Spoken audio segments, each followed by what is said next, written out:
Hi guys, my name's Connor. I'm a science fiction, political, and philosophy nerd, a Marine Corps and law enforcement veteran, and a never Trump Republican. I like breaking down alternative media and online politics, and today I kind of got a doozy. It's a dry doozy, but it's a doozy nonetheless. Econoboi, a self-identified socialist streamer, debated Destiny, a liberal streamer, and this has kind of been a war on the online left recently between liberals and leftists. They talked about an economic model, which we're going to skip because it was so dry that it might as well have been some Popeyes biscuits. And instead, we're going to move into the Q&A section where hopefully some audience members jump in and try to beat up Econoboi for our entertainment.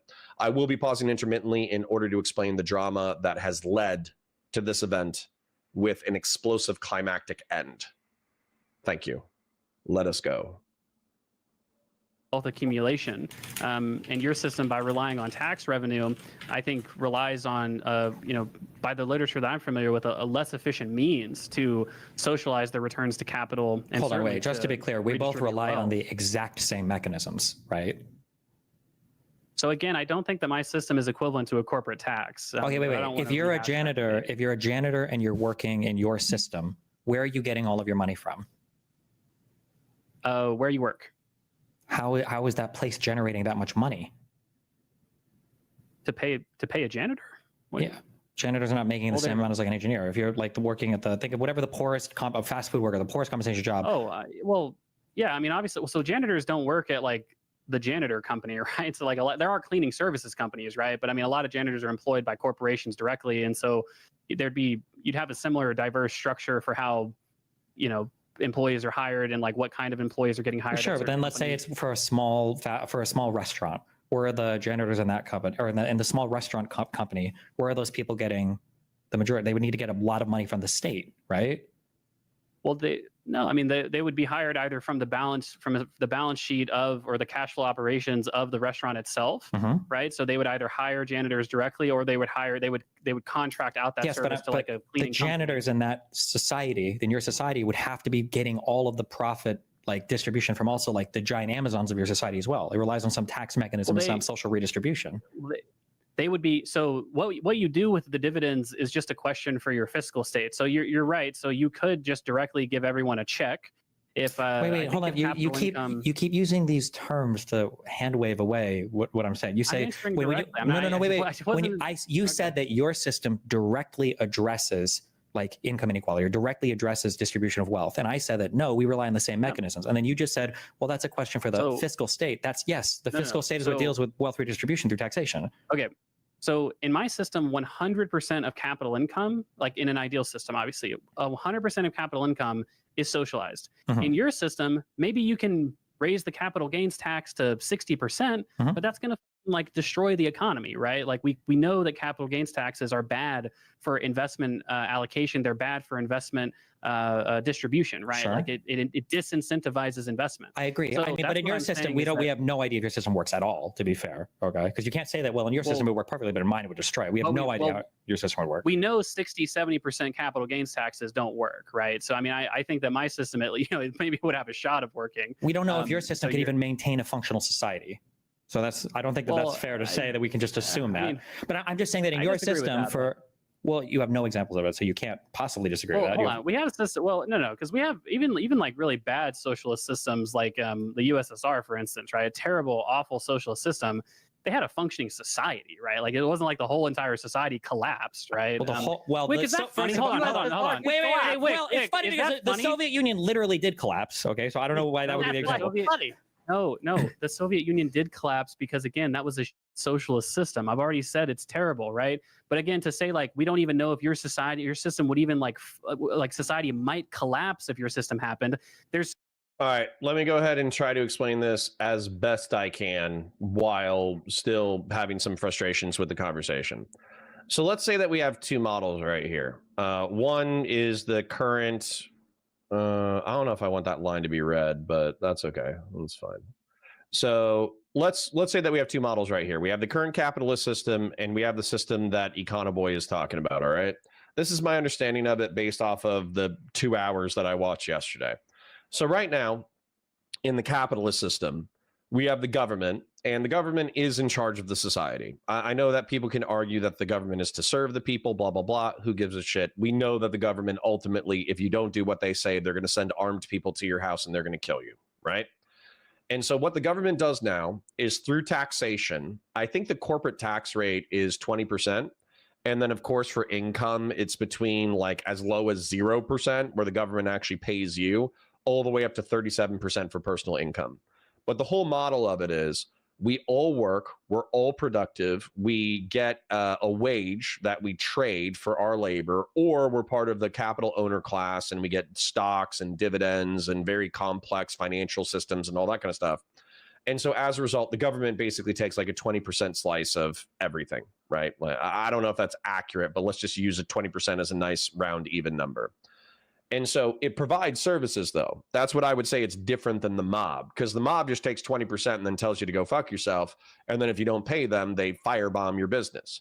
Whereas the government actually does build roads, subsidize medical services, subsidize food, creates a military, creates law enforcement, trains these organizations, holds standards, creates bureaucracies, oversees medical shit.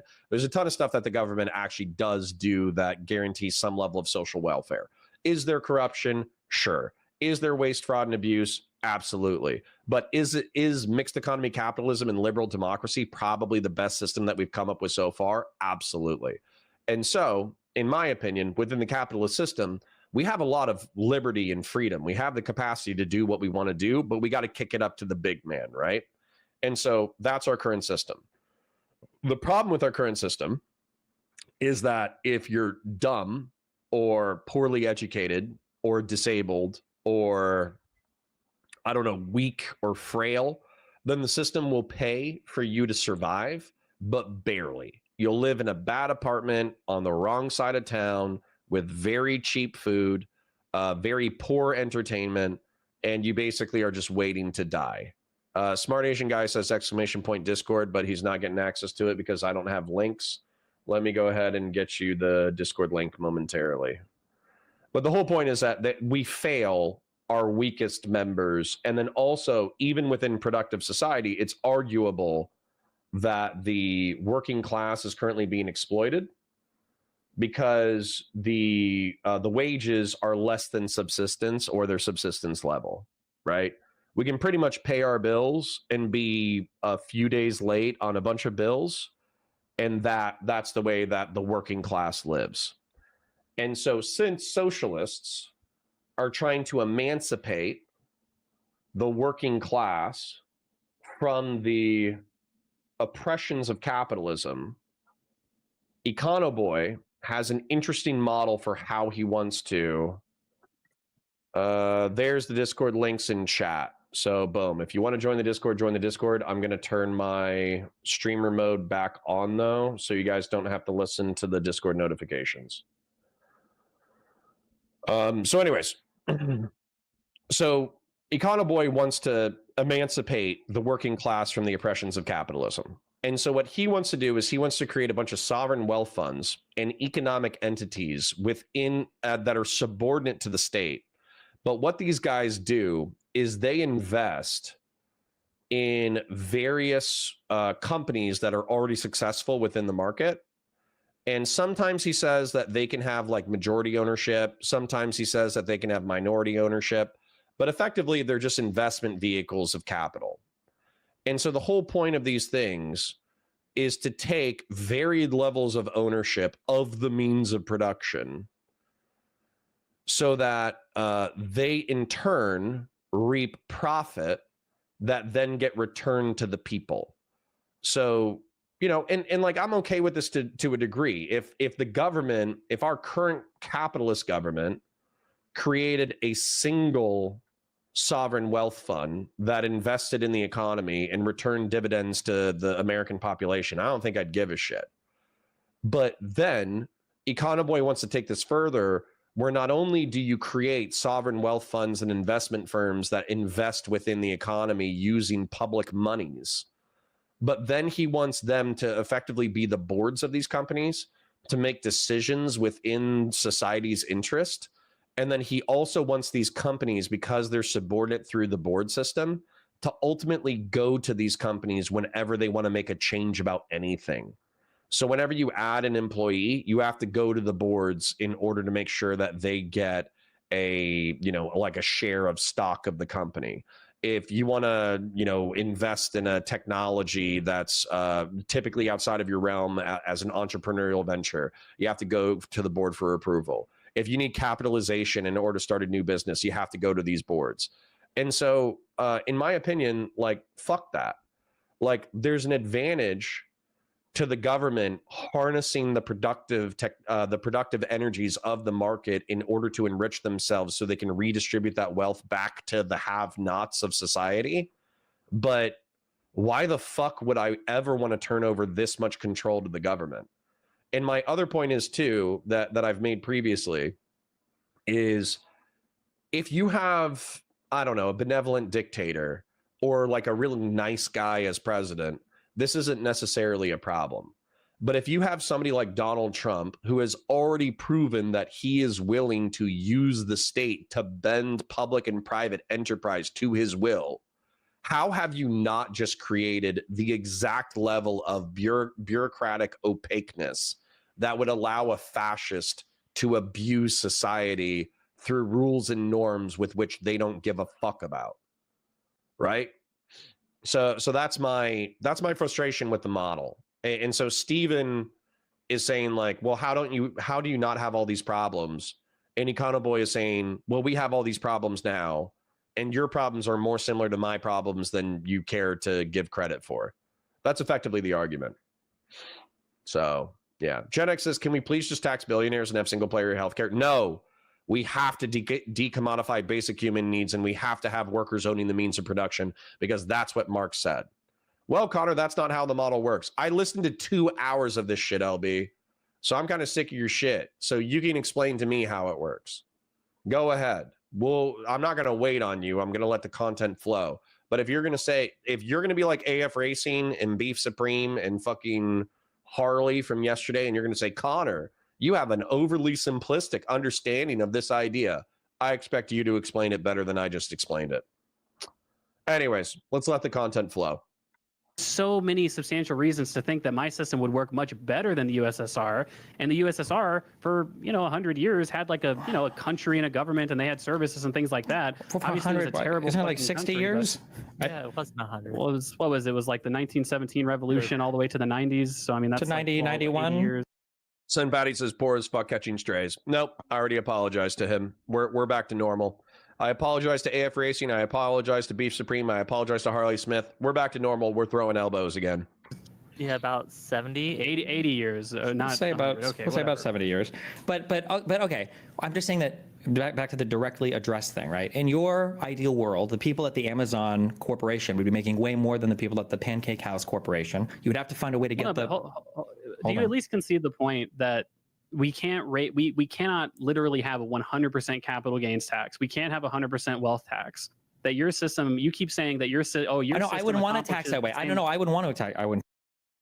LB says it's not one person like Trump, for example, running the SWIFT. Yeah, I know. Does Donald Trump currently run every executive department that he's currently abusing? For instance, what's that company that fired Colbert? Was it Paramount? Does Donald Trump currently run Paramount? No, but he uses the bully pulpit and he uses governmental influence in order to achieve his desired results in both the private and public sector. LB, as much as you like to be a rhetorical thorn in my paw, I think you will admit that a fascist could abuse the fuck out of this system.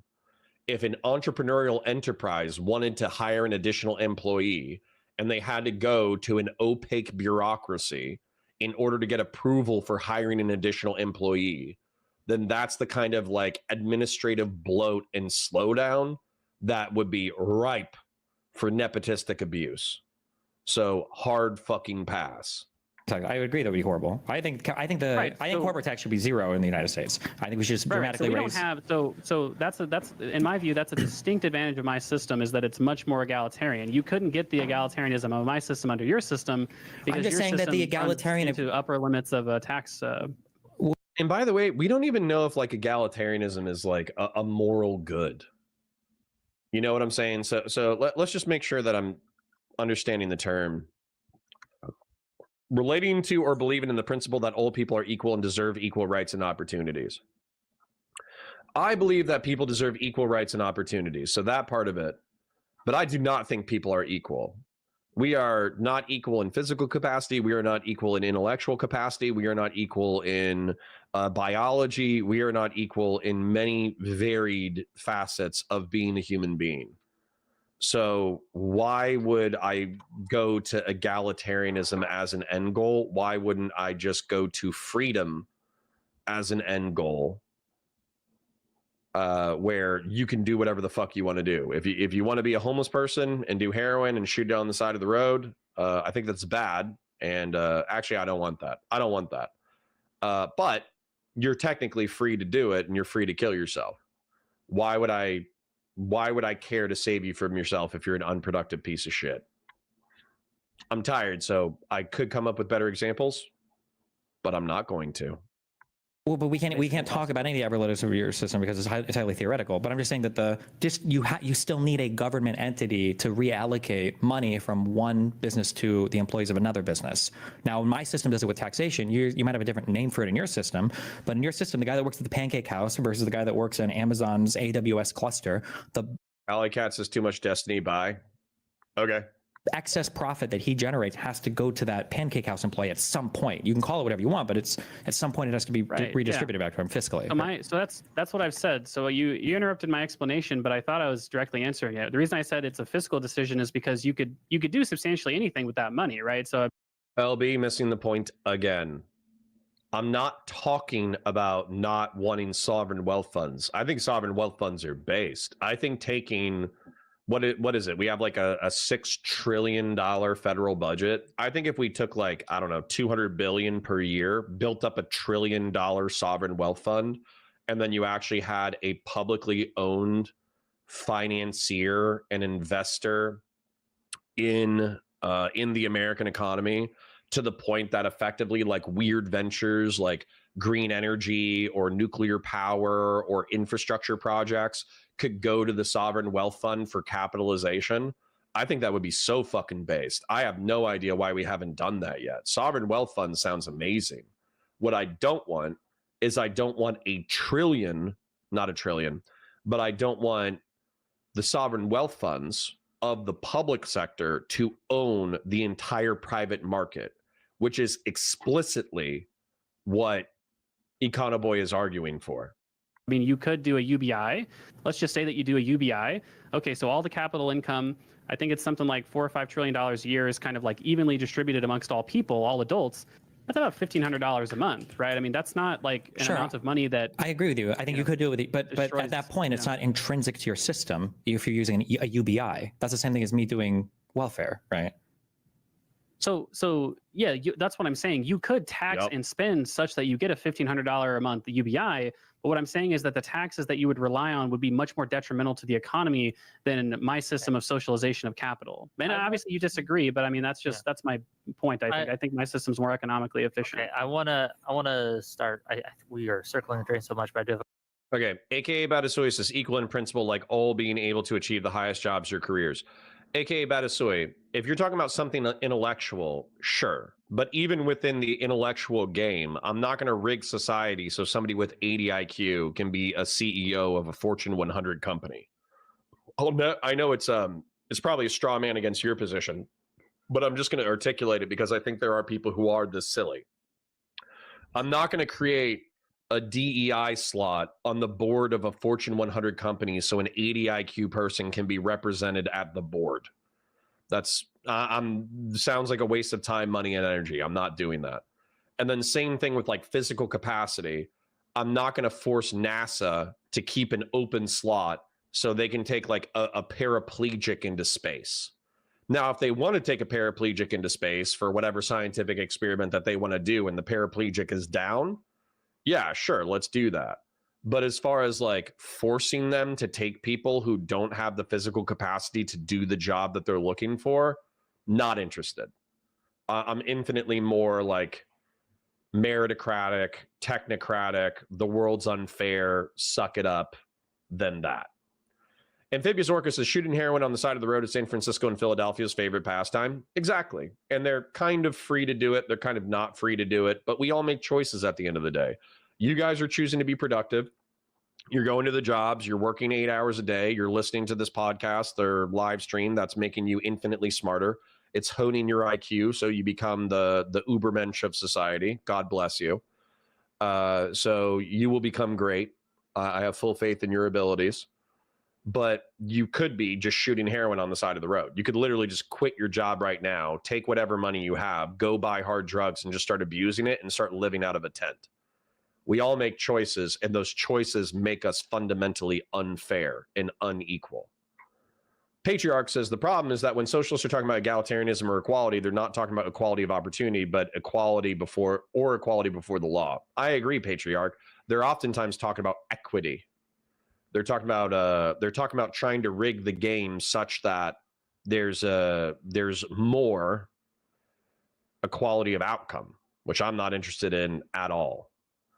I don't expect Usain Bolt probably has an incredible amount of talent and physiological and biological advantage that allows him to be the fastest man alive, right?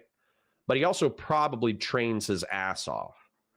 I'm not going to try to rig society so a 600-pound person from Idaho competes with Usain Bolt. I'm not going to waste our time or resources in that regard. A couple questions. All right. For you guys. Hit us with the chat questions. Right. Take callers. Why not? For a little bit, but sorry, real quick. McDevin asks a relevant question. Do we know for sure Econoboi quit as a direct result of the debate? He didn't. He was already thinking about this before the debate. Based on the letter, it seems like the timing was just coincidental. Yeah, McDevin, it's just the end of Econoboi question mark or exclamation question mark is just the fact that he quit, which is shocking. Econoboi, I guess. Yes, sir. I'm going to ask you. You mentioned banks earlier, right? Like, oh, they'll just get like loans for the banks and things like that. Do banks Indeed. exist in your system as private entities? Banks would exist as, entities owned by the public holding corporations. Fair enough. So what is, in your opinion, I'm going to ask the opposite question, Destiny, but for you, what is, in one way, what ways is capitalism better? Right. What pro? Harley Smith says, don't we basically do that with grants from the government at the moment? I'm not sure if it amounts to any ownership, but for sure we make capital available right now. Yeah. So Harley Smith, with grants, they're not expected to be paid back and there's no return on investment.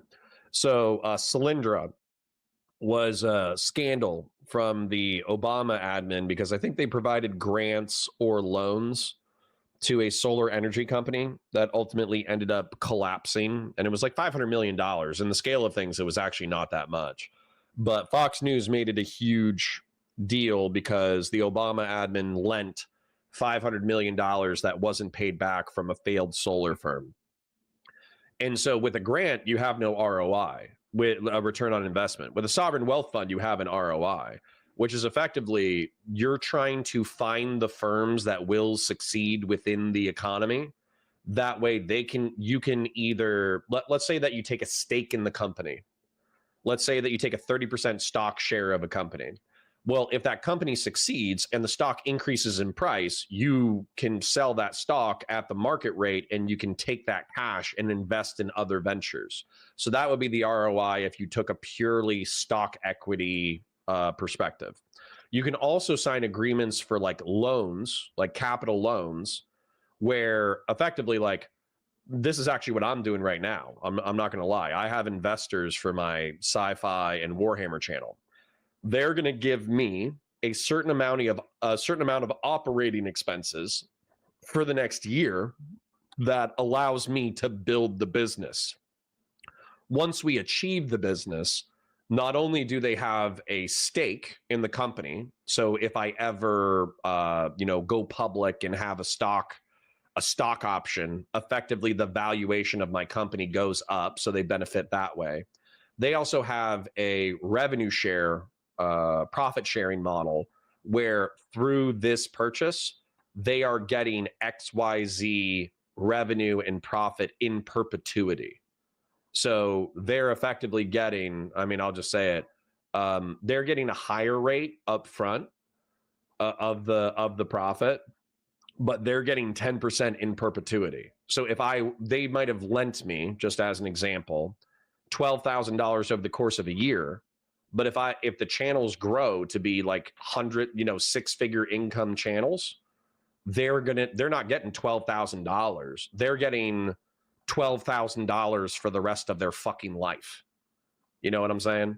So that's where a sovereign wealth fund investing into the economy, you're not just giving away grants, you're getting a return on investment that you can then invest into other things.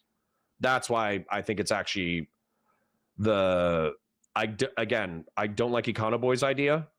I do think sovereign wealth funds in general are pretty fucking based. Does capitalism have that you would have to see that your system, well, we just can't like handle this Hunter as much, but I Biden. think Like Hunter Biden, just trying to trigger me. my system is better overall, but here, and here, I think capitalism does better. And I'm going to ask the opposite question to Destiny in a minute. Go ahead. Smart Asian guy, no. You're saying, am I taking callers? No. But direct message me, and if you want to do a one-on-one conversation, we can do a one-on-one conversation. I'm a little confused. You're asking me to say what are the best things about capitalism? Steelman capitalism for me, and I'm going to ask him to Steelman socialism, okay? Yeah, I think the best argument against my system from a socialist perspective is that, like I said, it's not very internationalist in nature. It doesn't necessarily address between country inequality as well, other than those countries just adopting the same system that I'm advocating for. But that's a little bit harder. It's hard for me to say that the Mexicans should do one thing and the Canadians should do another thing. So that's probably one left-wing criticism of my system. In terms of capitalist criticisms of my system, or like Steelmaning capitalism from a more centrist perspective, I would say that one of the arguably most fundamental problems with my system is that you do require a very, very ideal institutional framework. That it's very sensible to say, well, Econoboi, look at all these examples, right? Like this book, The Public Wealth of Nations, right? It's not all like jerking off examples of public wealth. There's a whole chapter of that book dedicated to failed public wealth experiments, because governments oftentimes run public wealth into the ground. And so it's totally fair to say, by my system being so state reliant, that I'm essentially requiring a kind of a perfect state or kind of an ideal set of circumstances. True. That is my criticism. For it to run well. I happen to think that it's possible or probable that we could do that, but that's a big disadvantage of my system relative to a distributed system of private ownership. Okay, same question to Destiny. Econoboi socialism, or socialism with Econoboi characteristics, if you want to call it that. That's what I like to call it. From what you've heard, is probably the ways that you could find, if any, that it outperforms the current capitalist model? I think if we were all Nordic technocrats, if we all woke up and ate sardines out of a can and then went outside and then found the sardines that we were fermenting in our yard, and then we ate those, and then we went to work and then we ate more sardines, and we were all like cold Nordic technocrats. If everybody was born a cold Nordic technocrat, then we could make Econoboi's model work. Wowman says, there's some controversy over Visa and MasterCard using their influence to make Steam stop listing porn games. Is this something you're for or against? I'm not for... I think Visa and MasterCard should probably have a content neutral perspective as long as the finance is legal. For instance, like, I'm going to run a gun business. I don't want them to delist me because I'm running guns. But I think some of those porn games are actually like lolly porn. It's like teenage, underage cartoon porn games. And that shit's fucking degenerate as shit. I would ban that from the fucking government if I could. I have no defense of any human being ever interacting with underage Japanese cartoon girls in a sexual manner. So I would ban that, dude. Straight up. I would just ban. I'm just telling you right now. This is not Queenman's chat, okay? I would ban lolly. I would classify it as a form of child porn. I really would. Not a fan. One of the biggest issues that I think we're facing today, to quote the wise economist Gary's economics, but I think that capital is conferring massive advantages onto capital owners, and I think there's a massive gulf growing between those that own capital and those that don't. And I think that finding a way to bring like wealth accrued via capital ownership into a more state-owned and state-distributed enterprise. I mean, theoretically, if you could find a way to integrate that more with market forces or integrate that more economically, that's probably a superior way. Mud Farmer says, will I upload the gun video that I spurred out on? Yeah, 100%. Absolutely. As soon as we get the community guideline strike taken off, yeah, absolutely. Like both politically and everything else, then integrating it with like tax policy. Like if you have a corporation where, if we could imagine, we could just like print 50 years of history right away and people start someplace. If you have a cooperatively owned corporation and it just is that the CEO owns 10 times more than the bottom employee, and that's the most it ever is, then that's a norm that carries forward into the future, probably requires less intervention from the government to make things fair between the lowest paid employee and the highest paid employee, because that's just like a norm that would hopefully develop and stay in place over time. Whereas if you have the norms that we have today, and it's the thing, you don't have to fight as much for policy, for welfare, for UBI, whatever bullshit. Those conversations are hopefully just not as much what we talk about politically. Whereas in our system today, we have to have massive fights over redistribution of wealth. And in my opinion, people have very concept of where does wealth in this country come from, because people very much look at the top of the pyramid and they assume that the block is floating there rather than all of the piles of stuff that are beneath it that help to support that structure. So in my opinion, like the greatest advantage to more cooperatively owned economies or socially owned economies is that there's so much more economic integration. You can eliminate a lot of these very lame and very morally loaded fiscal questions about how does the government steal money from rich people, like give it back to poor people, because in a more socially owned economy, you can kind of see like, oh, actually everybody is required to make this business work. If that makes sense. Yeah, that makes sense to me. Fair enough. Fair enough. Okay, gang, if you want to ask either of these lovely individuals some questions, if you have comments that you want to share, just jump backstage. We'll take a little bit of callers. It won't be too long. And then we'll wrap it up and we'll close out for the evening. I gotta say, I have more questions than I have answers, but that's probably limited to the format and the fact that we've gone for 2 hours and it's a whole ass economic system. So I don't think it's entirely fair to ask you to like answer every single question and all these things, but fair enough. Let's bring on some of these individuals and let's do it. See what happens. Okay, you're live. Hello. You're live, Raymond. Let's go. Welcome. Hello. Hi. What you got for us? Hello. I wanted to ask Econoboi about his. So ask, bro. Listen, I'm going to tell you. I understand that callers don't always have the same like media experience that like veteran streamers do. But dude, like the whole prep thing of like, I just wanted to ask Econoboi a question. It's like, bro, just ask the question. You're here. We're ready to go. Ask the question. Let's go. Like morals and ideology, because he's said before that he's described himself as a liberal socialist, or at least that his socialism is compatible with liberalism. From everything I've read, liberalism, one of the core tenets of liberalism is private enterprise. And Steve says, such a slow start. Bro, I saved you 2 hours of your life. All right. You don't even get it. Look at my drawing, bro. Look at my drawing. This conversation of within the capitalist model, capitalists collect taxes and they redistribute it to social services. But ideally, we should have a sovereign wealth fund that invests back into the economy, which I would say is Stephen and my model, versus Econoboi's model, where you have like 20 public investment firms that buy various stakes in the economy in order to eventually have the people own the means of production in a communal way. But if you want to add employees, or if you want to start a new business that has more than one employee, you have to go get permission and financing from these sovereign wealth funds and banks. That was 2 hours of technocratic argumentation. Slow start. I saved you 2 hours of your life by describing the system in 30 seconds. You're welcome. I love you.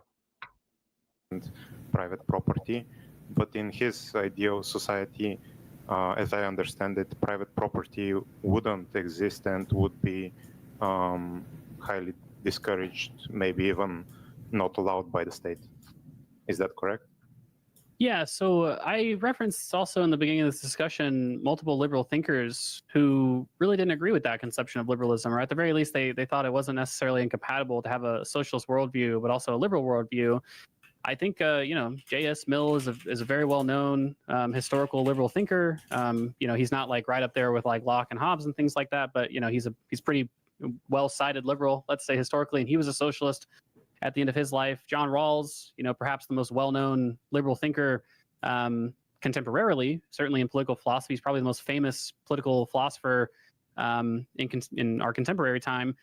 He was a liberal, but he also said that democratic socialism would establish his liberal ideals and his theory of justice. And so I think that it's important. Let me pull up my socialism drawing.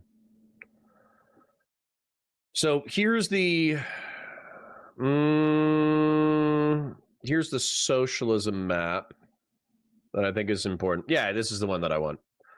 All right. So somebody gave me a 2-hour breakdown of the history of socialism, both pre-Marxist and post-Marxist. And so the definition that I came up with that I think covers all socialist movements is it's an attempt to emancipate, to make people free, the working class from the oppressions of capitalism. Every single socialist philosopher, as far as I know, they think that being a worker sucks, and so they want to make it suck less to the point that society doesn't collapse. And so you can argue that the Scandinavian model and that social democracy fit within this broad definition of socialism, but they don't fit within the Marxian or Marxist definition of socialism. And so Marxism believed that you would emancipate the working class from the oppressions of capitalism by decommodifying basic human needs, which means that food, water, shelter would be free to everyone all the time. That way, effectively, you don't have to work in order to survive. You will survive. So you are free from the oppression of nature, effectively. And then workers owning the means of production. It's arguable how you get there. Within the state capitalist system, within like the current Chinese system, within the Marxist-Leninist system, they argue that the state, by controlling the economy, is the vehicle through which the workers control or own the means of production. However, it's pointed out that these are effectively authoritarian, dictatorial, dystopian police shitholes. And so not like libertarian and anarcho-socialists don't agree with Marxist-Leninists, and they don't agree with state capitalist China as it presently exists. So what Econoboi wants to do is he wants to create shitloads of public investment firms that return their profits to the public and also manage the economy in such a way that it's always pro-social, it's always pro-worker, it always defers to the nation. And that's how he wants workers to own the means of production. So he says that he's not a Marxist, but he actually has like a pretty interesting way of trying to achieve 50% of the Marxist definition. End of rant. Important to understand that many liberals do advocate for private ownership of. Oh, and sorry, we're talking about liberalism right now. Liberalism, in my opinion, is just like a political philosophy that believes that maximal human freedom is correct. America, if you're a constitutionalist, is actually like a liberal project. Enshrined in our Constitution, we have freedom of speech, freedom of conscience. We have the right to self-defense up to and including against your own government. You have due process rights. You have the government limited in its capacity to fuck with you, like prohibitions against cruel and unusual punishment. The United States is a capital L liberal project. And so what Econoboi is arguing with this caller is that the sovereign wealth funds and the public investment firms, well, in my opinion, they're actually stamping down on some pretty hardcore American economic liberties, because you can't hire additional employees without approval from these public sovereign investment firms. And you also can't start a business without their approval that has more than one employee. I think that's pretty dystopian. He's saying that the economic and social benefits would far outweigh any intrusions into American economic liberty, or freedom, I guess is the better way to say it. But I don't agree at all. I think it's incredibly dystopian. Businesses, but it's not necessarily the case that you have to be a person who advocates for the private ownership of businesses to be a liberal, because being a liberal is much more complicated than that. You know, believing in individual rights, democratic frameworks, political egalitarianism. You can have all those things and have entirely publicly owned businesses. Okay. Any other questions for you, Raymond? Or we're gonna cycle through these quick. I was going to ask if private enterprise is not a priority, and I've seen you say that you wouldn't want. Anonymous chatter makes an interesting point. 155 in chat, only 50 likes. Like the stream. It's free. Share it with your friends if you have a good time. Engage in chat. Lots of funny, interesting, cool people down in there. Super chats if you got them. Memberships if you got them. Thank you for flying Counterpoints Airlines. We know that you have a lot of airlines that you could fly. Thank you for choosing ours.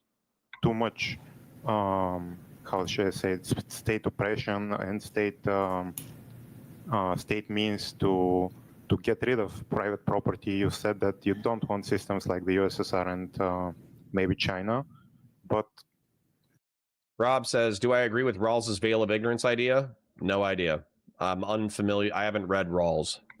Is there an acceptable increase into things like eminent domain and direct nationalization that you would be fine as compared to right now?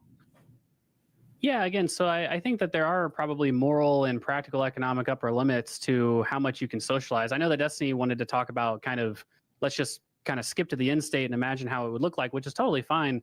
But I do think that it's probably sensible to say, hey, if we get to, and I said it, I think in my opening statement or near to it, if we get to a world where like 80% of businesses are publicly owned, and then all of a sudden you have this like 20% of businesses that are just like stubbornly not selling their shares, or it's just not a good investment to buy their shares, / it would be like really bad for the economy to do so.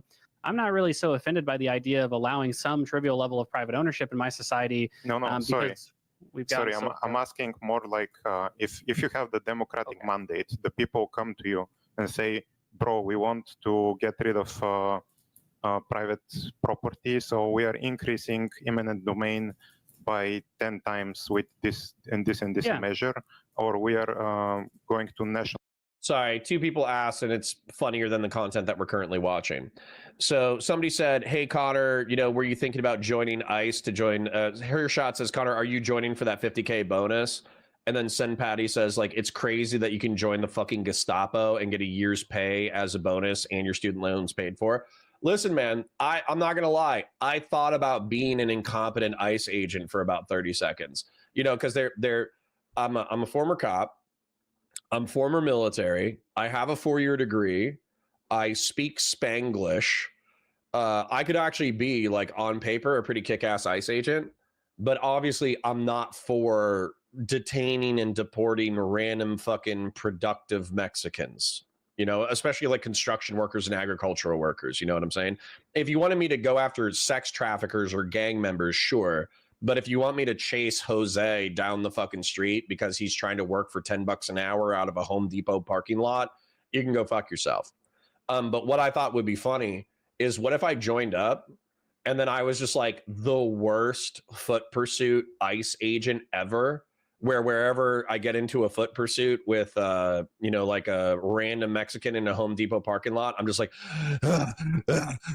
it wouldn't be a stretch. I actually really do hate cardio. So I could just let Mexican dudes just fucking smoke me in foot sprints all day. And I could pretend that I was trying to catch them, but realistically, I could let a substantive amount of them go. Would that be like a human good if I was a Gestapo cop, but I was just like knowingly incompetent. I think that'd be best. I don't have the time or energy to go do that, but that'd be funny. That'd be funny. Like this and this industry, and you are like the prime minister or the president. Are you are your morals stopping you from going on that democratic mandate, or do you say, oh, I believe in democracy, so if the people want the expropriation of all capital, even though that's not my I want voluntary transactions, I will still support. Yeah, Rob. Okay, so he says, I think is that you would build society without knowledge of where you'll be in that society, such that you would be willing to live in any part of it to not create unjust classes. Yeah. I agree with that. I think that the working class, this is one of the things that frustrates me, is that if I say that I want the working class to have a dignified life where they can pay their bills with 40 hours, like dad should work 40 hours, mom should be able to work less than 20 hours, and they should be able to afford food, rent, education, and a little bit of extracurricular, right? They should have a few $100s a month that they can either put in savings or they can spend on luxuries like entertainment. You know what I'm saying? And yet, if you advocate for a dignified lifestyle for the working class, especially on the right wing, but even in some liberal spaces that are more laissez-faire economics, you're accused of being a socialist. And it's kind of like, no, like I used to be working class. I know lots of really good people who are working class, and it's an undignified life. It's not cool to be $100 late on every single one of your bills. $100 short and 2 weeks late is a shitty way to live. And it's stuff too. Like, it's not like it, a lot of the working class is just endlessly buying alcohol and weed and cocaine. A lot of them have Metro PCS cheap ass phones. A lot of them have used cars. A lot of them are going to public school.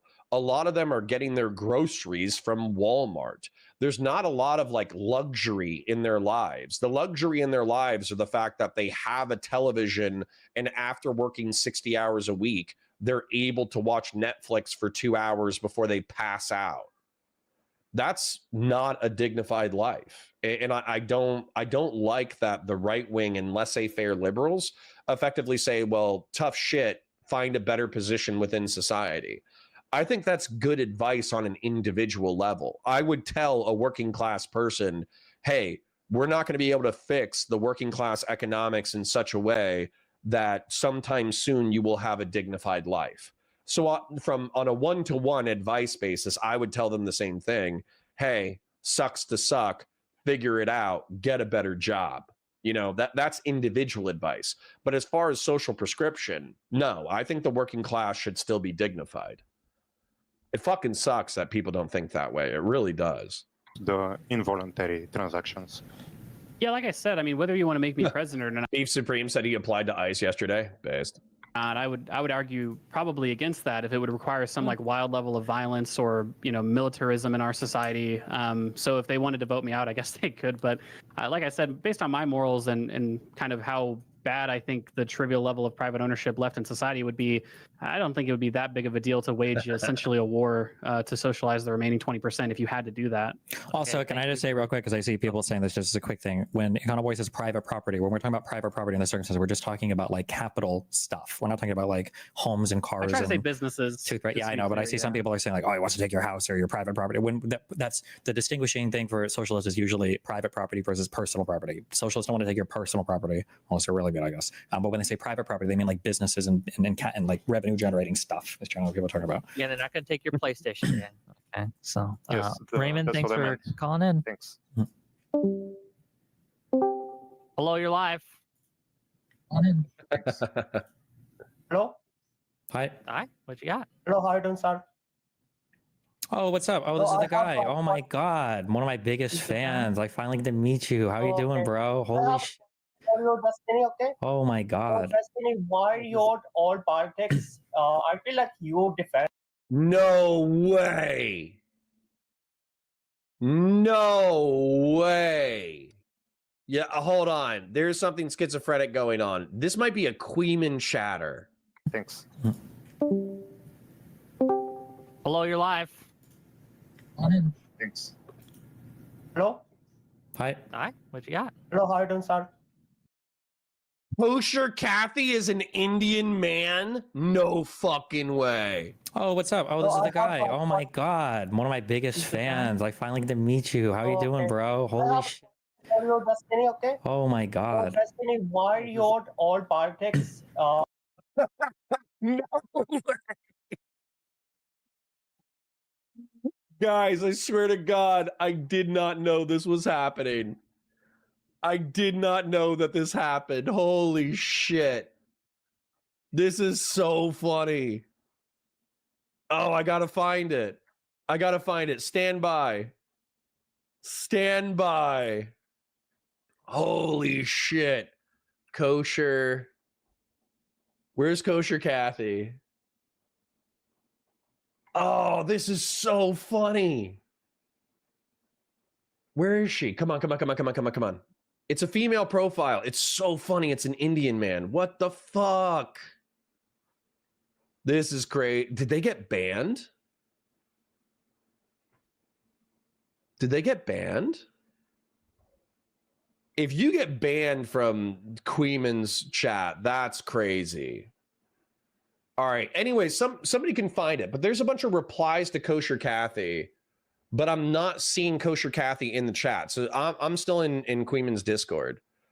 But in here somewhere, Kosher Kathy is like Destiny's #1 fucking hater. Like I see the Discord chats pop up throughout the day, and Kosher Kathy is like, yeah, he's such a rapist. You know, he fucked over Pixie. He fucked over Aaron. He did all this evil shit. Blah, blah, blah, blah, blah. He sucks. He should kill himself. Like, seriously, like, I think they might have banned her because 30% of Queeman's general chat was Kosher Kathy. So I wonder if she got banned recently. Kosher Kathy. But I was thinking to myself that Kosher Kathy was, where is she? They must have banned her. Dude, if you're too schizophrenic for Queeman's Discord, that is a new level of fucking schizo. That is amazing. Knowing that Kosher Kathy was one of Queeman's most aggressive Discord chatters, but they've since been banned, and that they're actually not a hot blonde chick, but an Indian man, is amazing lore. I'm so happy this happened. I'm so happy this happened. Thank you, internet gods. I feel like you defend capitalism and against socialism just because it is hate. Imagine the children, immigrants putting green cards on Connor's grave like the end of Schindler's List. Exactly. I would be Connor Schindler, the ICE Gestapo agent who was wildly incompetent and saved the small children from alligator Alcatraz. Patriarch says, what's working class? Is someone working at a Starbucks working class, just like a software engineer? Do you think it should just entitle someone to a prosperous life? Not prosperous, but like dignified. You know what I'm saying? Like, I'm actually going to answer this because, no offense, I think we're having a better conversation between us and chat than even the content that we're breaking down. So as an example, I think that you should be able to, your rent or living expense should be 1/3 of your income. That was like the math that we lived by a very long time. Even when I was going to college, that was still possible. With like a $20 an hour, you were capable of having your rent be 1/3 of your income. I don't even think that's possible anymore. Then I would say, I don't know, maybe groceries should be like another 1/3 or like 20% of your income. But you still need gas, car, insurance, cell phone. You still need those things on top of food, water, shelter, right? And so I think you should be able to get food, water, shelter, and the ability to travel to and from your job, plus $200 in random luxuries. If you want to save that money for 401k, which $200 ain't shit. So you're not really going to ever retire, but it's just you could save that money hypothetically for a large expense like a luxury like video game console or something. I don't think that's unfair. And I especially if you're going to have working families down at that economic tier, I don't think that's unfair at all. If you care about the perpetuation of the human species, you should want your working class to be dignified because those are oftentimes the people who have the most children.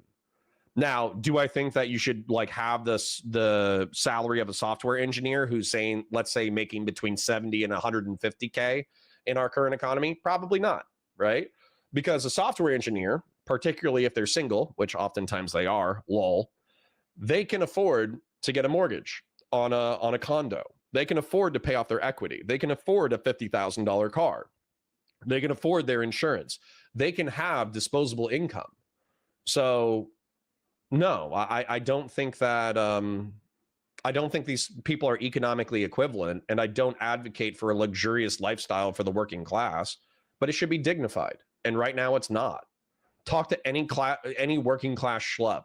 They're basically going to tell you that they work between 40 and 60 hours a week, that their wife works between 20 and 40, that they never see their kids, that they never have time for anything. They're always tired. They're always a dollar late. They're always a day late and a dollar short. And realistically, they're 2 weeks late and $100 short. That's not a dignified life. It's a miserable way to live. I spent half of my economic life in that tax bracket, in that working class style. It fucking sucks. It fucking sucks. Anyways, quick shill time before we get back to it. Like the stream. Share it with your friends. Those are both free. Engage in chat. There's lots of funny, interesting people there. Watch the VODs. Love the VODs. Comment on the VODs. Super chats if you got them. Memberships if you got them. I parasocially love you. Thank you for being here. Right. It's just part politics because Hassan defends socialism. Sorry, I have to pause again. This is so fucking awesome that Destiny's #1 hater, Queeman's strongest soldier, is an Indian man with a blonde woman as his PFP. This is my fucking favorite. Don't you agree? What did he say? What was the question? Can you translate for me? Are you defending capitalism from spite because Hassan defends socialism? Yes. How did you catch me? You got me. You. Okay. Why don't Thanks. you answer seriously, huh? Thanks for calling in, buddy. And how old was Rose? Older than your mom. I got him. Okay. The dangers of open call-ins. Okay. Do not redeem. Do not redeem. Let's try someone I actually know. Hello, you're live.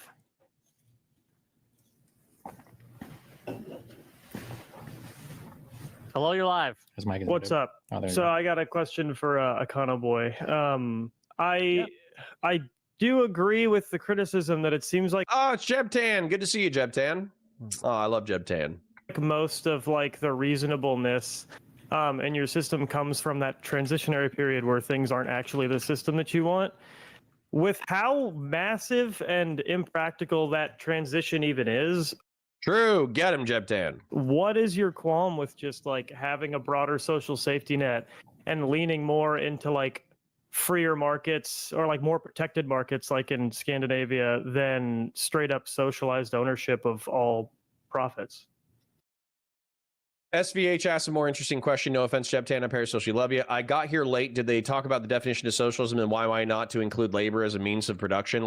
Marx had it as distinct and separate to means, but I have issues with that. I don't think they talked about that conception. No. Well, the problem is that these things are not incompatible, right? So you can expand welfare payments and also capitalize public holding corporations.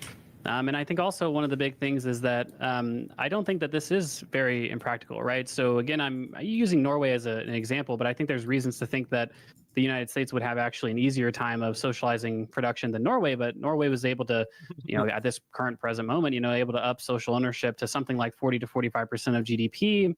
And so I think that, we can go in that direction. That was only over the course of basically one generation, like 30 years or something like that. So, I mean, wait, stop. You can't keep answering that way. That's not fair. You're implying that Norway owns 40 to 50% of all their firms domestically, whereas controlling shares and like. Well, I'm talking about, well, their GDP, Destiny. Like, I don't know if it really matters about like the individual. We're talking about like of all the that the Norwegians produce, something like 40 to 45% of it comes from collectively owned institutions. Obviously, in the United States, if we socialized one business that's way bigger than a bunch I of gotta smaller lift businesses, weights, bro. yeah, like in terms of like the number of entities we've socialized, I guess it's only 1 and not 100. Yeah, but, it's if all of that, all that 40 to 50% is just the oil that they're making, or is just energy based, it's not really the same thing, yeah, right? but I mean, like I said, in the United States, like the biggest corporations in the United States are things like tech companies and financial institutions. Those are publicly traded and easily socializable, right? So I mean, in theory, again, because we have such a robust capital market, we would be able to sort of do the same incremental type things that Norway has done, but just buy those things out on an open market instead of having to start our own individual state-owned enterprises like oil companies and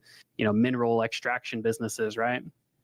Listen, I think my issue with the conversation more so is that it's socialism versus capitalism, but capitalism hasn't even really gone on trial at all here. It's been more of just like kind of figuring out what your vision of socialism is. And while I don't agree with like nationalized healthcare, okay, figuring it out again, I think that my model is pretty clear. Okay, it's a bunch of different publicly. Wick, that's because you're a dumbass and you can't seem to understand anything that I'm saying. I might be dumbass. Hold on. I might be dumbass. That's true. But if you don't know what a sovereign welfare is or a holding corporation, that's cool. But right, these because I'm not trying to. We're just having a debate here. You guys keep saying, "Oh, it's so vague. I can't understand it." No, that's it's not a what bunch of different holding corporations. That's not the claim I'm making. Can I? It's a claim I'm making, Jeptan. It's vague, but it's stupid. Well, we have to go to the rules. Okay, what rules? I wrote a 5,000. Yeah, but I'm going to get kicked and rotated out with somebody, so I just want to make my claim really quick because Wick, you'll be here the whole time. My claim is just in the socialism versus capitalism conversation, we haven't actually compared socialism versus capitalism. We've just sort of allowed you to paint the perfect picture of socialism and compare it to the United States. But that doesn't really compare socialism versus capitalism because... Yeah, I don't want rent control. I want you to build more housing. Correct. Take a country like Singapore, I would say, even though I'm not supportive of like nationalized healthcare, they've shown the success of like largely extraordinarily free markets and socialization of a few key things. Okay. So Bud123 says, no, if you invested $200 in the S&P 500 each month, the investment would amount to something semi-big if you have 10 to 20 year horizons. Okay, but there's this thing that you should watch, Bud123, and I think you would appreciate it. So there's this TV show called Atlanta. I'm poor now. And there's this thing.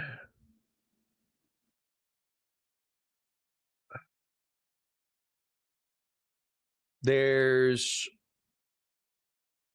here we go. Can we watch this without getting... So I just got finished watching Atlanta, and there's a lot to love about it. All right, so anyways, the whole thing is that Donald Glover is this character who he's like working class dude. He's kind of poor. And he has this like stoner friend over here who's actually like a genius. And he's friends with a rapper who's really successful. So he's doing okay. But Donald Glover is poor as shit. Like can barely pay his bills, can barely do what he wants to do. And so this guy who's actually genius, he finds like a sword that is super cheap compared to the value of what it's worth. And so he buys it so he can trade it for something else. And then he trades the sword for something else. And then he does an investment on cane corso puppies. So he gives the sword away or whatever. I forget the exact plot thing. But this guy is happy that he helped his friend, because effectively through a $300 investment or like a $50 investment through buying the katana, he's turned it into $5,000 over the course of a year. But this actually starts a fight between the two characters, because while Donald Glover is excited that he's not even excited that he could make like $5,000 in 6 months or $6,000, he's fucked now. He has bills he has to pay now. He's on the verge of eviction now. His cell phone's about to be shut off now. He needs to eat food now, right? And so $6,000 in 6 months doesn't mean shit to him. His horizons are not that far. And so that's what I'm saying. Like, it's actually really frustrating when you're in this economic class, because middle class people are like, well, why don't you just invest? Why don't you just save your money? And it's like, well, because my options are save $200 or have my cell phone shut off. Save $200 or not eat tonight. Those are my options. So obviously I'm going to spend the money because I have so little money that my immediate needs are necessary. And you kind of get into this depressive cycle where you're making so little money while working so hard that whenever you have a windfall, you spend it on fast food, or you spend it on alcohol, or you spend it on marijuana. And I'm going to tell you, it feels deliberate when you're that poor. When you're that poor, it feels like the system is rigged to get every single dollar out of you because you can never get ahead. And so when you say, oh, well, if you just put $200 away every single month over 10 to 20 years, you'll actually have a shitload of cash. Poor people can't think that way. Their kid needs a root canal. Their wife needs a root canal. Their kid needs braces. They need to put money into the college fund, all that shit. And so that's where, for me, you know, like Bod 123, I'm not trying to like call you out individually, but the truth is that, like, you know, when middle class and upper middle class people just say, like, just save money 5 head, just get a new job 5 head, just move 5 head, it feels particularly callous because it sounds like you've never experienced like desperate. You know what I'm saying? Things that people support, like they literally have socialized the vast majority of wealth in their society with their public holding corporation and their sovereign wealth fund. No, they have a sovereign wealth fund and nationalized healthcare, but they're Paul says $20 matcha lattes for the people. Yeah. And that's the meme, is that like all the poor people are just eating avocado toast. That's why they can't get ahead. It's because they bought a plant-based product that has omega-3s and omega-6s that's actually good for you, and they spread it on a piece of bread, and they spent $10 to put feta cheese hot sauce on top of it at their local store, which is why they can't save money. Yeah, it's the who's that guy? Is it Mark Levin? He's the guy who's basically like, well, the only reason why the working class is broke is because they spend their money on stupid shit. That's probably true to a degree. The working class does spend their money on stupid shit. But is the working class afforded the opportunity to get out of the working class? And I'll say, I'm smart enough that I figured it out. I got out. I'm okay. I'm doing well. However, not everybody is smart. their markets are not largely controlled. Like you as a person can own a business, can.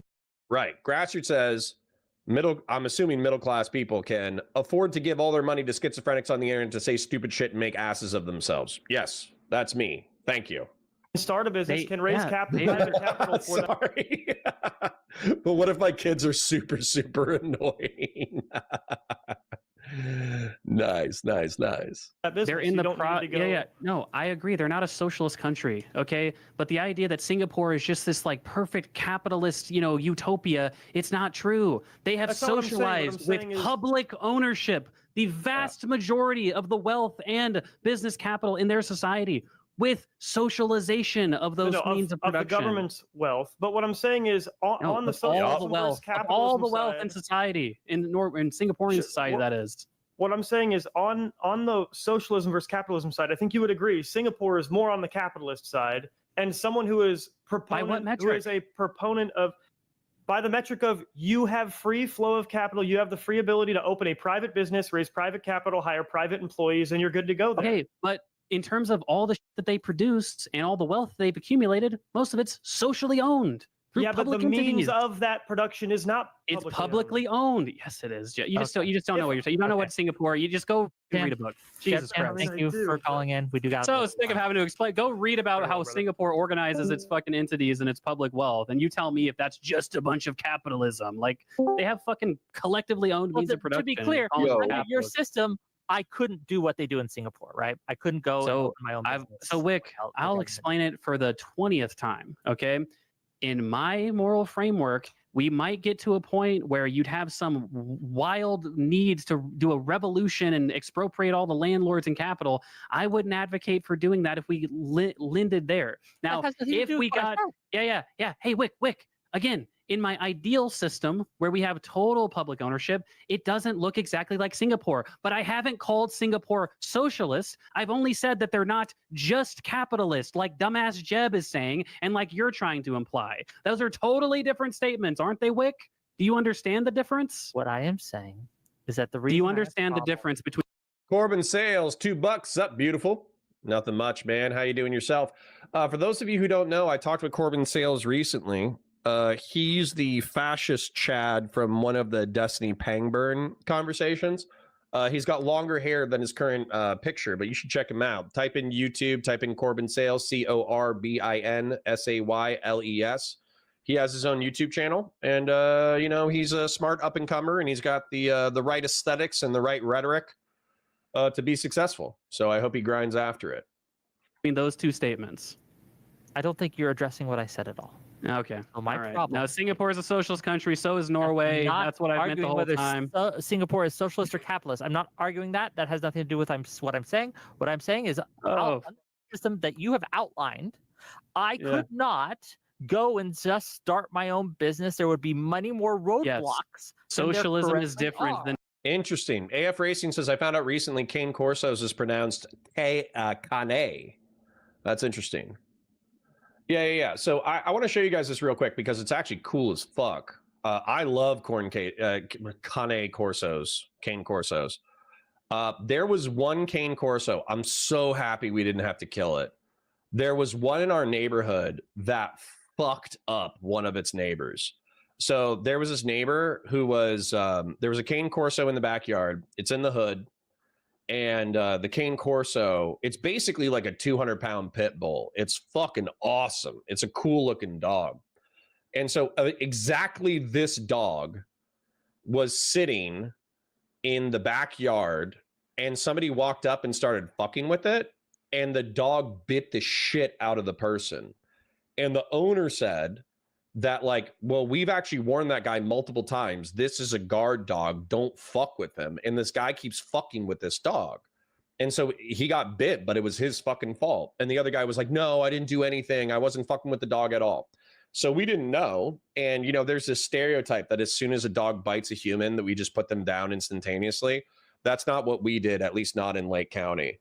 So what we did is we put the dog in quarantine, which means effectively that they had to be kenneled like 18 hours a day. You literally had to, like, you let them out to piss and shit. But besides that, you had to leave them in the kennel like 18 hours a day, which seems like a weird punishment. But they do, I think it's so that they don't get infected with something new. Like they don't catch some new random disease while they're out and about in their own yard. So you have to destroy them. And so after like 5 days of quarantine, you do a blood test, and if they don't have any, like, number one, you find out if they have any infectious diseases, so you can tell the person who got bit if they got hepatitis or, I don't know, butt worms or some shit, right? And so you tell the person who got bit if they need to do a medical procedure for any of the diseases that they might be infected with. But then also, if the dog doesn't have behavioral issues after the quarantine period, we just release them back to the owner. And they're with the owner during the quarantine period. But the whole point is that we did not have to destroy that dog, thank God. And the Cane Corso is basically like a 200-pound pit bull. I think they have pretty good temperaments, but they are dangerous. Like, if you fight a Cane Corso, it will fuck you up. They're so cool. Like I would never own one. Because, you know, I'm not trying to find out what a Cane Corso does to a child or does to a dog. You know, if they're provoked in such a way, or if they have a temperamental issue where they just like attack something. But it's effectively like it's a war dog. Okay, I said guard dog, but there's actually a difference between a guard dog and a war dog. A guard dog barks and lets you know that there's a problem. A war dog eats your problem. And so a Cane Corso is like a Mastiff. It's basically a war dog. So I don't know if it was ever used that way. And they are fucking beautiful. But I would never own one because for in my opinion, this is like owning like a loaded shotgun. Like it's cool as shit and I love it, but I don't want somebody to come over to my house and accidentally fuck up and blow their face off. So anyways, back to the content, but Cane or cane Corsos are awesome. In Singapore, because Singapore is not socialist. So when you bring up that, hey, Econoboi, your system doesn't look like Singapore, I agree. I'm only using Singapore as an example of what the transition would look like. Okay, and I think that's a very sensible way to understand. Hey, if you want to see what the transition would look like, look at a country like Whether Singapore, we want Norway. to do the transition or not, like only matters based on where you want us to transition to. Whether or not I want to go through a transition at all, I have to know what we're transitioning to. Christian Blair says, my question is how the fuck does Connor, a Republican, have more sympathy for the working class than Destiny? Because Destiny was poor 20 years ago. Okay.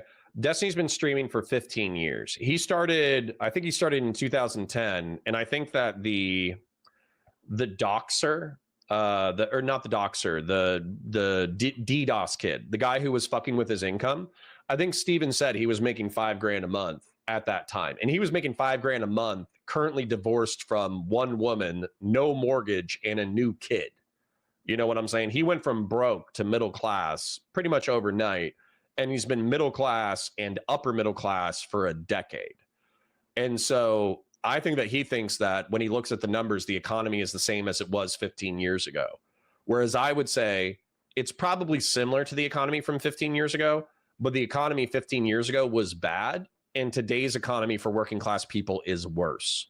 And the reason why I say that is because we might have had a moderate increase in wages, but the costs of everything have gone up 30%. If I was making $10 an hour, I might just fucking shoot myself in the face because I that lifestyle would suck so much ass. And so, yeah, I would say I was just working class for longer. And I think that working class, being that poor, and having so few opportunities despite feeling like you deserve more, I think it causes radicalization. I think like economics is not the end all be all. Obviously, the culture war has to do with the reason why everybody's a fucking psycho these days. But I do think that being poor, feeling like you deserve more, and not being able to get there in a timely manner does lead people to embracing radical political ideas. I think the far left and the dissident right are popular partially because of economic disenfranchisement. So if I could increase the standard of living for the working class just a little bit, but then make Hassan Piker and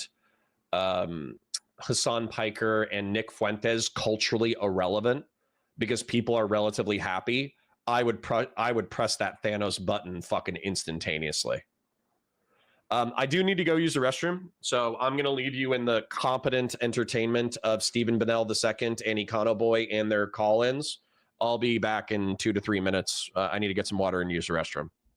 Better than what we have now. Yeah, and I've already admitted you don't know that.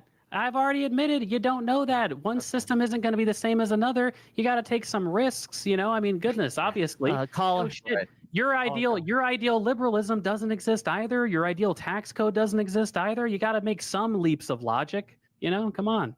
Okay. Anyway, Look, the real, yeah. I've got a feeling I know what you're going to talk about, Sam. Oh, yeah, that's right. That's right. Long time no talk, Econoboi. Well, by the way, the real take is that Singapore is socialist, and that's why it's underperforming relative to other people on the same metrics. Right. Okay. Either way, so I have 2 questions, one for Destiny, one for Econoboi. Econoboi can suspect what I'm going to ask about, whatever. So for Destiny, Econoboi started the debate in his opening statement by making also a moral argument, about the inherent value that there is in egalitarianism, right, and equal distribution of not even Destiny can contend with Tiny Tim sample. Right, that's right. That's what we're gonna get the utilitarianism pill, whatever. And Destiny, I know you don't like talking about like normative ethics and meta ethics and all that, but like just I don't know, what would be your response to someone saying like there is this inherent value in equality and political equality? When you say equality, I hate to do this, but if we're going to do more philosophy memes or whatever, when you say equality, what kind of equality are we talking about here? What do we mean by that? equality of outcomes. So, imagine a society, Econoboi, what he would say, I'm a utilitarian, but whatever. Okay, Econoboi, what he would say is like, well, here, I'm going to give this broad take, and then you tell me if you need to specify it. Okay. So in my mind, in an ideal world, there is like a floor that hopefully nobody can go beneath. And if they do, then they are subsidized or compensated in some way, such that they can have like whatever bare necessities we decide somebody is entitled to in society, given that they're at least putting in the bare minimum effort. And then that's basically what I'm looking for. I think that having some form of compensation in society that is matching the level of effort that you're putting in, I think is good. I think it's good to reward people that want to work hard and want to achieve more or whatever. I think it's fine that doctors get paid more than, less educated professions. I think that's okay. Yeah, broadly speaking. Right. But imagine, so yeah, it's called instrumental value. Like it helps in other respects, ensures a high quality of life. But imagine like you could have two societies that are equal in every other respect, just like one is more equal, the other isn't. Is that something you find inherently valuable as well, regardless of the outcomes it has on other things? That's a big thing that moved Econoboi. He read philosophers that made that point. He agreed, and that's why he said it as an ideal. So. I think that when you say one is more equal and one isn't, you mean like in terms of like distribution of wealth in society? Yeah, imagine like, so wealth is only a means to happiness, right? So imagine like, a society, so this is the issue that I would say. I would like, or I don't know how you want to answer this, but there's a ideal level and then there's like a practical level. I would say ideally, I don't think wealth inequality should matter that much at all. On a practical level, it seems like a lot of other people disagree though. And that's the thing that you do have to account for, that like wealth inequality in and of itself is like a massive predictor for a lot of social ills and social unrest. So like it might, so for instance, let's say you're asking me in one society, there's a guy with a super yacht and everybody else has, like their nice family homes, but they see the guy with the super yacht going up and down the coast every day, right? And then in another society, everybody kind of lives in apartment buildings and nobody has the super yacht. I would say, well, I think that the society where one guy has the super yacht, everybody else has homes, is probably a better society. But it seems to be the case that most people in society actually prefer the one where everybody's in the same kind of situation. Right. So, yeah. So I don't know what the actual answer is to that. I guess we have to do something to address wealth inequality as much as we can, because the perception of it, if we can't. Dang. He's saying what I'd be saying for real. Chucky Cheese says, I'd say Destiny has spent too much time arguing with people who only use these arguments to excuse being a 40-year-old Reddit moderator living in their parents' house. Yeah, I would say that's it too. He's probably used to middle-class fail sons and fail daughters using the oppressions of capitalism as an excuse to never grow up. And I think it's okay to tell those people to shut up, grow up, get a job, all that kind of stuff. That's perfectly fine, dude. I'm an entrepreneurial worker bee. I like working. And I think that human beings should spend a third of their lives being productive in some sense. Like, let's say that you were like a billionaire. I still think it would be bad for you to sit around and do nothing. I still think that you should manage your financial empire. I still think that you should, even if you're not interested in managing your financial empire, then you should volunteer. Right? You should go down to the animal shelter and you should walk some dogs. You should go down to the homeless shelter and serve some food. You should, I'm trying to think of what else, but effectively, if you achieve your ideal material end result, I don't think you should just lay on the couch and wait to die. I think you should still spend 30 to 50 hours a week doing something productive for yourself and society. Change the perception of it, then you have to do something with it. Otherwise, you elect people like Donald Trump. Right, and the real red pill is actually. Well, Melody says, I have a cousin that used to be in the same financial situation that I was and then learned she ate pho every day for 3 months while I was meal prepping trying to save money. It's wild. Well, and that's the other thing too, is on an individualistic basis, I'm not going to tell you like, oh, the oppressions of capitalism are such that you can never overcome them. If you're smart, you can overcome them. And Melody, like, yeah, if you made yourself chicken and rice for, I don't know, $3 to $5 a meal, 2 to 3, like 2 meals a day for 90 days, and then your cousin spent, $20 per meal for DoorDash pho, and let's be real, it's more like $30 when you put it in a burrito taxi. So let's say that she spends $30 a day on pho, and she's not even spending $30 a day. I'm assuming that she's doing it twice a day at least for lunch and dinner. That's $60 a day. So if you're spending 10 on food and she's spending 60 on food, that $50 difference is obviously going to add up, and it's going to give you more financial flexibility compared to her.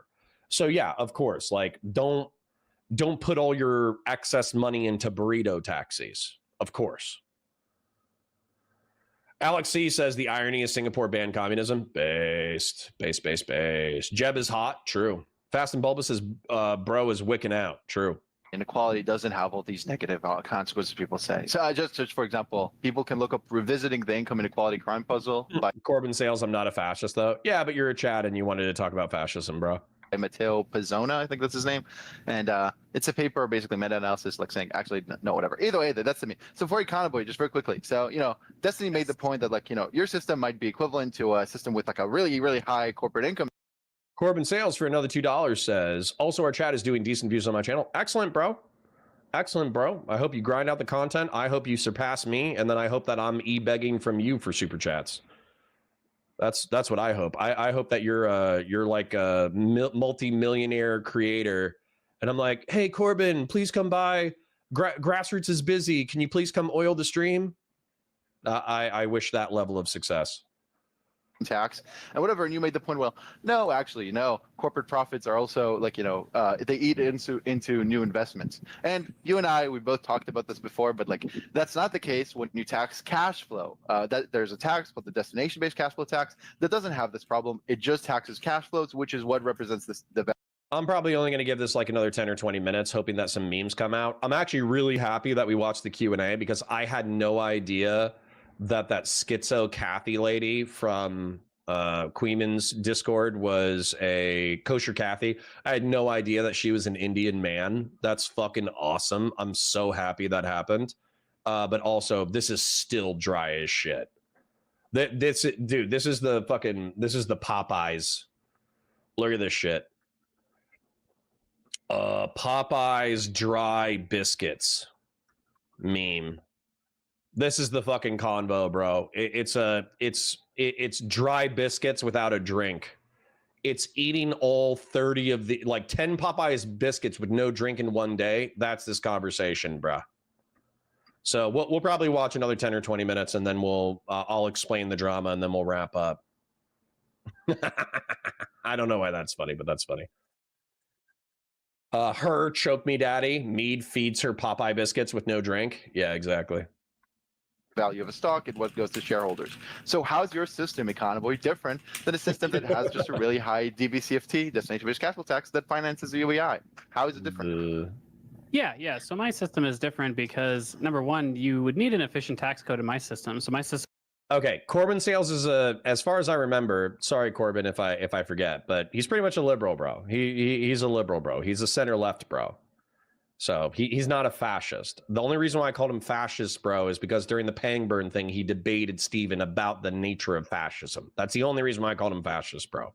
Wouldn't get rid of all forms of efficient taxation. But then number two, it's different because the actual stock of wealth, like the accumulated wealth of society, would be publicly owned instead of privately owned. And that's a point that I also made to Dusty, not just like the taxes would be inefficient in his system, practically speaking, but then also that the actual stock of wealth in society would still be privately owned and not publicly owned, which I think for egalitarian and sort of downstream reasons is just strictly worse. Nice. Okay, but yeah, but okay. If you want to end it here, Wait. Just add on this real quick. Like society, it doesn't really matter who owns the wealth, right? Like the wealth in and of itself, we don't really care about. It's more the fact that wealth begets more wealth and that it generates something. So we really care about like the profits generated by wealth, right? Yeah. And before I go, I'll just make the point that so you do own the wealth, quote unquote, but I said finance it with the UBI, so it's directly taking capital rents and horizontally distributing them equally to everyone with the UBI. Right, so there is horizontal sharing here, but whatever, that's okay. You guys can talk. You can address that point. Yeah, we're commiserating economically. Hedonic Treadmill says, Connor, about a year ago exactly, I got a serious promotion. My wife and I are basically middle class now, but geez, when I was making half the money, there were some dark times. Bro, yeah, like I hate to say it, but it was true. When I first started as a cop, and bear in mind I was making, I don't know, 40, 50K, whatever. But when I first started, there was times where I was transitioning. We moved into the house that we just moved into, and I was transitioning from restaurant retail into law enforcement. And there were a couple of months, like we had dog shit hand-me-down furniture. But there was a month or two when we were first getting started during the transition where we literally sold furniture to buy groceries. We were like, well, that chair sucks anyways. This, nightstand sucks anyways. We don't need it. It's just me and the wife living in a 1,400 square foot house. And, I got a big boy job, so soon we should be able to afford everything. But yeah, dude, we were selling furniture to grocery shop at Aldi to make ends meet. And that level of brokenness, like, my wife and I, we took it on the chin, we talked about it. We kind of made a game plan and we executed it. But yeah, there's something particularly undignified about selling household goods to be able to eat, But I value those experiences too. And the reason why I value those experiences is because I basically know that I'm going to be okay, right? I could be homeless and I would still be okay, because what I would do, let's say this job doesn't work out. I have a schizophrenic break. I call AF Racing a series of slurs and violate a series of terms of service. I get banned off of YouTube. Valor Media fires me. And for whatever reason, I can't find a job. And so, I lose everything, lose the house, all that kind of stuff. Now, whether or not my wife stays with me is a different question, but we'll cross that bridge when we get to it. I could, as long as I still have my body and my brain, I could live out of a car, work some random shitter $10 an hour job, work my way back into the economy, and then figure out a way to get into an apartment. I am industrious enough and I have strong enough of a will that I could figure that shit out, because I've been there before. I've been broke before. I've been 2 weeks, 30 days. I've been 30 days late on bills. You know what I'm saying? Like I can do that. So having that low of a bar of how bad things can be and being so much higher than that economically or socially, it can feel scary because you have further to fall, but I also know that I can survive at the bottom. And even if it's undignified, I don't care, dude. I'm fucking Irish. Literally, my ancestors were fucking bog people. I'll be all right. I'll be all right no matter what. And if you like, and then Sorry, what take me what to was that your point, question. Destiny? My bad. Well, you keep saying that like it's good for society to own the wealth versus private people to own the wealth, but really the whole the only reason we really care about wealth is because it generates profits generally, right? Well, yeah, and there's also, there's, you can leverage your wealth, and We're going to give this a few more minutes and we'll wrap up. I promise.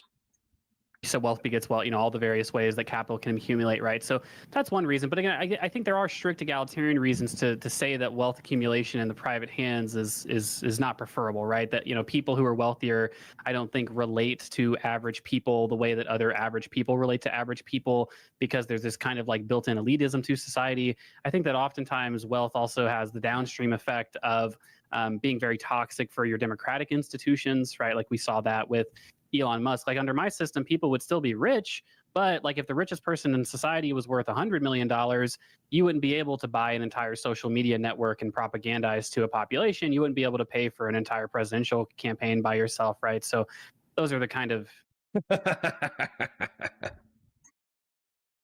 No offense, but I value the freedom that he was talking about, okay? Because the government in league with big tech, here's my conservatarian chud bona fides coming out. The social media apparatus and big tech and government agreed that the dominant narrative in American pop culture should be progressive liberalism. And that was just the hegemonic dominant cultural force in TV's movie and social media terms of service for about a decade. And then some asshole named Elon Musk bought Twitter for $44 billion and said, actually, I'm going to make this a conservative hellscape. And it's become a conservative hellscape. I literally log in and it's like, Trump's awesome, Trump's awesome, Trump's awesome. The Holocaust isn't real. Trump's awesome. Trump's awesome. Trump's awesome. Like my news feed is actually hell on earth. However, I think part of the reason why it's hell on earth was because there was the force was unbalanced. The Jedi in their hubris, the light side of the force in their ego, they assumed that the only way to do things was their way. And so they allowed the dark side of the force to fester. And that's not how anything works. It's like the Jungian shadow. If you suppress your shadow for long enough, it comes back to you tenfold. So I see MAGA as the tenfold consequence of the hegemonic domination of progressivism for a decade. Melody says, why are people very against increasing the top tax bracket past 600K? I'm not. I think the top tax bracket is 7%. I would do a 50% tax rate probably at like $10 million. I think if you're taking, because at that point, most people just do like stocks. They do like capital vehicles. They do investment vehicles for the way that they collect their money. So past $10 million, like realistically, like most people don't take their money that way. However, if you are making $10 million per year and you get hit with a federal tax rate of 50%, I don't know if I give a shit. I don't know if I care. You're paying for the F-35 program. Congratulations. You won capitalism. Things that I'm concerned about when it comes to this great degree of wealth inequality. Okay. A couple people paid me money to ask some questions, so I will. Right. $5 from Apex. They paid you money instead of donating to charity. Interesting. Curious. I am charity. I'm poor. Okay. True. If Econoboi would drop the hard money constraints and just call himself post-Keynesian or neo. I'm good. Let's wrap it up. So anyways, we're going to move into our next segment, but I'm going to wrap that up real quick, and I'm going to wrap up the drama. So I'm going to pull up Econoboi's Twitter real quick so I can show you what happened since that time. Explain in 40K terms. No, I can't. It's too complex. So let's search for Econoboi. Oh, he doesn't follow me. That's rude. So, hey all, we raised $205 for the World Food Program for Palestine. I will donate $294 myself to bring the total to $500. Thanks to all who donated. I would also like to announce my retirement from online politics. This is within the past 24 hours. The debate that we just watched was last night. This announcement was at 9:18 p.m., August 7th, 2025. I've had a lot of personal life things come up over the last year, and I've taken part that have taken part of me with them. I don't know if that's like deaths in the family or whatever. Content creation takes up 15 to 20 hours of my week, and as I enter a new stage of my family life, I think it's better for my family to step back from content creation. However, I will have exactly 3, maybe 4 more streams. Tomorrow, I will be discussing my positions with a guy named Nevin. I hope that's Nevin Gussack. That would be cool. Saturday, I will have my farewell stream, 4 p.m. ET, and Monday, I will be on my final Lib and Learn. Econoboi, I also have a debate I organized several months ago scheduled for November where I will be moderating. If that goes to plan, that will be my final public appearance as Econoboi, barring some special event. I will continue to occasionally release an article on my Substack over at this Substack if you need an Econoboi fix. Note, recent drama had very little to do with this decision, though admittedly the additional stress wasn't great. This was something on my mind for a long time, and I'd like to thank everyone who supported me over the last several years. I've learned a lot on this journey. I hope I taught you something too, and I wish you all the best of luck. Signed, Econoboi. And so I want to, I appreciate Econoboi signing off with such grace, but I want to kind of summarize the drama real quick from my perspective. I'm actually going to move you guys over here just so we have a drama summary towards the tail end of the stream. So effectively what happened, if you didn't watch the entire arc through the Pisco debates, the Vanguard are emblematic of very passionate far left internet creators, and they went on to Lib and Learn. And Lib and Learn is a podcast with Josiah, also known as Pondering Politics, Pisco, who's a progressive or liberal, depending on your definition in the day, Econoboi, who's a liberal socialist, and then Hutch, who's a very pragmatic Democrat. And I would say also a liberal, although he calls himself progressive depending on the day. And so what happened was it looked like the entire far left side of the debate sphere, which I would include Econoboi, I would include the Vanguard, and I would include Pisco, is that they were steelmanning and being friendly with the Vanguard while beating up on Hutch. And that rubbed, even if you say that that's not what happened, that's the exterior perception, including my perception of the event. And so what happened was Destiny and I both objected to that because number one, we agreed with Hutch's points. But number two, we were like, hey, this podcast is called Lib and Learn, insinuating that it's liberal spiritually. And yet you're playing footsie with the Vanguard, referencing Vanguard Marxist, socialism. And 1/4 of your crew is socialist. And when you had 2 socialists on your program, you beat the shit out of your pragmatic electoral Democrat. What the fuck is this shit? This spun off into a panel debate with us and Pisco. This spun off into Pisco and Destiny talking again, which was probably good for just mending some relationships within the space. However, it still put a bad taste in everybody's mouth, which has been drama for a week now. Econoboi has taken a substantive amount of heat. Part of the heat, though, was the fact that he leaned into the memes. Ukrainian Anna and I both criticized, we were on a different podcast, criticized Econoboi because he showed up to a stream where they're talking about how the far left is infiltrating the Democratic Party, and he shows up with a Cuban flag, a North Korean flag, and a Soviet flag in the background. Now, I know he's joking. I know Econoboi's joking. I'm not clutching my pearls about it. But Ukrainian Anna, who lives in Ukraine, in a country that's being invaded by Russia right now, I think she has every reason in the world to be pissed. And I think that there is a double standard when it comes to the far right dog whistling about fascist ideas, and then they meme as fascists. And then we can all recognize that they're effectively, like, if they're actually joking, they're being useful idiots for the far right. But when it comes to the far left, as long as you say you're liberal and you abhor violence, then you can still be a useful idiot for authoritarian freaks. And that seems to get a pass in the space that I'm not willing to give it. This culminated in the debate that we just watched, where Econoboi articulated his economic model. In summary, it's effectively that you have public investment firms that slowly take over the economy through investment, and that they help spread the wealth out across the population through dividends and through investment and all that kind of stuff. But then he said his ideal state is that effectively, if I wanted to start my business, which I did just start a business within the past week, not only do I need to apply to the IRS for an EIN, which I did within the past week, but I also have to apply through some kind of electronic portal or through something in order to say, I want 5 employees. Here's my business model. Here's the capital that I need in order to start my business. And I need your approval not only to start my business, but also to have multiple employees. And here's how it's going to be shared. The wealth is going to be shared across the distribution of the business. I'm not just getting an EIN and then doing whatever the fuck I want as long as it's legal. I have to get that level of permission from these public investment firms. And to that, I say, fuck that.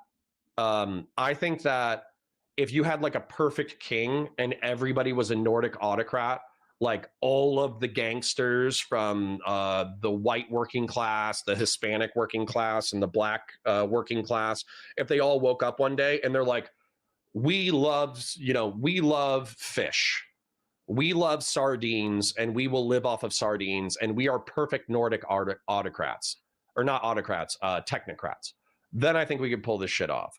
But with our current society, absolutely the fuck not. And I'm not interested in it. We also learned that not only was Econoboi retiring after this debate, but we also learned that one of Destiny's biggest haters in the J-Stock Queeman Discord arena, who's named Kosher Kathy and has a blonde woman PFP, is actually not a blonde woman, but an Indian man, which was very funny. And with that, that's a summary of the drama. All right. Anyways, I parasocially love you guys. Mwah. Go watch your other favorite streamers. Thank you for hanging out. Thank you for your donations. Have a great one. Bye for now.